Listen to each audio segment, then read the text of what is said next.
The Marvel's pre-sales is actually being reported that it's running behind the big, massive flop known as The Flash.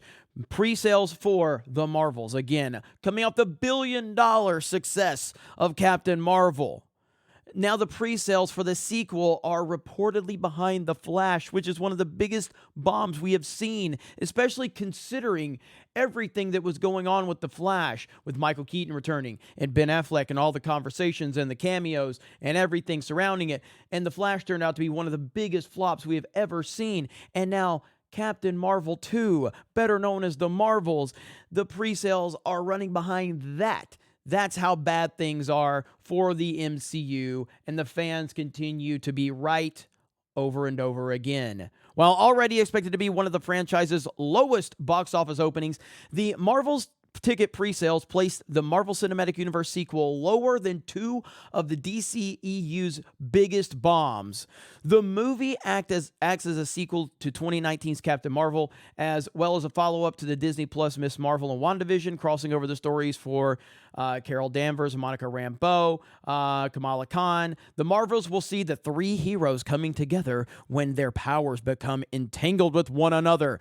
Ooh, this sounds really exciting. With less than a week remaining until its release, Deadline has revealed that the new ticket pre-sales for the numbers for the Marvels. The MCU sequel is currently tracking around 70 million in its opening weekend, not only behind the franchise's worst ever movie, worst review movie, The Eternals, which opened at 71.2 million, but also behind two of the DCEU's biggest bombs, Black Adam and The Flash. Holy crap, this is going to be bad for the MCU. Will the Marvels be the MCU's first proper box office bomb? Well, what happened to the brave and stunning Brie Larson fandom? Where are they all at? Suddenly nowhere to be found, because as we told you when Captain Marvel came out, it was one of the most protected movies we had ever seen because of the timing of the release of it between the Marvel Cinematic Universe, massive films that were going on, Endgame and Infinity War. Also, they shut down reviews for Rotten Tomatoes. They changed Rotten Tomatoes completely to protect this film,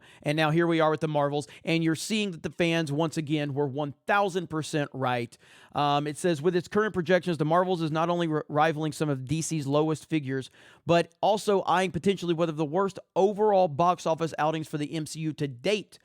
While Eternals, with one of the lowest in over a decade, it still performed modestly in the long run, going on to gross over $402 million against its $236 million production budget. The lowest opening for the franchise to date remains 2008's Incredible Hulk, which similarly was deemed a modest success. And see, that was a different time with the MCU. You can't really compare that. The Incredible Hulk was actually a really good movie, by the way.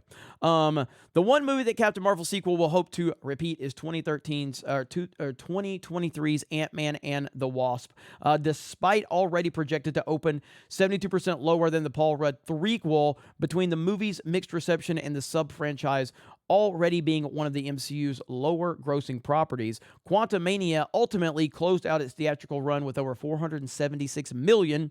Though it may have been higher than Eternals, the combination of the $200 million production budget was with the extensive marketing campaign resulted in a reported break-even point of $600 million, which it fell well short of, and landing the unfortunate title of the MCU's worst performing movie to date. Given early reports have indicated the movie's net budget is around $220 million, the Marvel's ticket pre-sales and early box office predictions do not bode well for the movie's chances to avoid becoming one of the MCU's biggest box office bombs. One of the big things that could help the movie overcome these numbers would be strong critical reviews or positive word of mouth from audiences. However, the public test screenings reportedly scoring mixed reviews. This may similarly be a problem. The other major thing that could boost the Marvel's chances is the competition it'll face in the weeks after its release, with the Hunger Games projecting for a franchise low opening, while Disney's Wish is similarly opening or eyeing a modest $50 million opening. It's all falling apart. It's a house of cards. Marvel and Disney and Lucasfilm, it's all coming together, and all the fan complaints are being confirmed. Gina Carano's tweets, the South Park episode, everything is falling apart for Disney right now. You guys let me know your thoughts in the comments below. Thank you very much for checking out this video, and we will talk to you later.